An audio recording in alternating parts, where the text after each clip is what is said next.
Testing of Hyundai HGN16 air circuit breakers.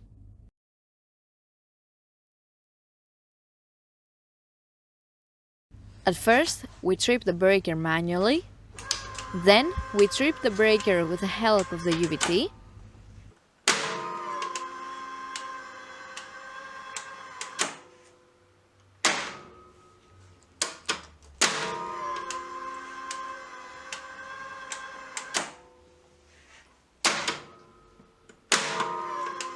Next, we perform a short time delay test and the breaker trips almost instantly.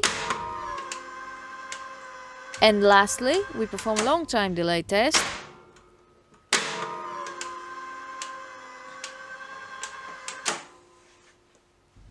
The same process is repeated for the second air circuit breaker.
It is now clear that all three ACBs are working successfully and are ready to be delivered to the customer.